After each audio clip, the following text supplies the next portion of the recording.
မင်္ဂလာပါကျွန်တော်ရဲ့ channel လေးကနေပြန်လဲကြိုဆိုလိုက်ပါတယ်ကျွန်တော်ရဲ့ channel မှာတော့ဘောလုံးသတင်းတွေနဲ့အတူဘောလုံးသင်းတွေရဲ့သမိုင်းတွေဘောလုံးကစားသမားတွေရဲ့သမိုင်းကြောင်းတွေကိုတင်ဆက်ပေးသွားမှာဖြစ်လို့ like and subscribe လုပ်ထားဖို့လည်းကျွန်တော်တိုက်တွန်းလိုက်ပါရစေခင်ဗျာဟုတ်ကဲ့ပါကျွန်တော်တို့ဇလန်းလေးကိုစလိုက်ကြအောင်ခင်ဗျာဒီဇလန်းဟာ1898ခုနှစ်မန်ချက်စတာမြို့ကနယူတန်ဟီဆိုတဲ့ရထားလမ်းကိုတော်တစ်ခုကစတင်ခဲ့တာဖြစ်ပါတယ်ပင်ပန်းတဲ့လူသမားတွေကဘောလုံးကိုကန်ရင်ပျော်ရွှင်ခဲ့ကြပါတယ်ဒီလိုနဲ့နယူတန်ဟီဘောလုံးကလပ်ဆိုပြီးဖြစ်လာခဲ့ပါတယ်ဒါပေမဲ့အစောပိုင်းနှစ်တည်းကလွယ်ကူခဲ့တာတော့မဟုတ်ပါဘူးကလပ်ဟာအကျွေးပေါင်းများစွာနဲ့ရုန်းကန်ခဲ့ရပါတယ်1902ခုနှစ်မှာစီးပွားရေးသမားတဦးကြောင့်ကလပ်ဟာအသက်ပြောင်းဝင်လာပြီးနာမည်တစ်ခုကိုခံယူခဲ့ပါတယ်အဲ့ဒါကတော့မန်ချက်စတာယူနိုက်တက်ပဲဖြစ်ပါတယ်1910မှာသူတို့ရဲ့လက်ရှိအိမ်ငွေကြီးဖြစ်တဲ့ Old Trafford ကိုရောက်ရှိလာခဲ့ပါတယ်ဒီတက်ကဘာစစ်ကြီးပြီးတဲ့နောက်မန်ချက်စတာယူနိုက်တက်ရဲ့ရေးပါဆုံးကောင်းဆောင်ဆာမတ်ဘတ်စပီရောက်ရှိလာခဲ့ပါတယ်သူကလူငယ်တွေကိုအခြေခံပြီးသင်းုံတိဆောက်ခဲ့ပါတယ်ဒီလူငယ်လေးတွေကိုကဘာကျော်ဘတ်စပီရဲ့ကလေးငယ်များဆိုပြီးလူသိများခဲ့ပါတယ်ဒါပေမဲ့1958ခုနှစ်ဖေဖော်ဝါရီလမှာတော့ကြေကွဲစရာဖြစ်ဆိုပြီးတခုဖြစ်ခဲ့ပါတယ်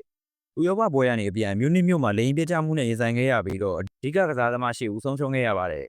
ဒီလိုကြီးမားတဲ့ဝမ်းနဲ့ကြေကွဲမှုတွေကြားကနေမန်ချက်စတာယူနိုက်တက်ဟာပြိုလဲမသွားခဲ့ပါဘူးဘတ်စပီယာဒန်ယာရီနဲ့နိုးထလာပြီးဘော်ဘီချာတန်ဂျော့စပတ်တို့နဲ့အတူအသင်းကိုပြန်လည်ထူထောင်ခဲ့ပါတယ်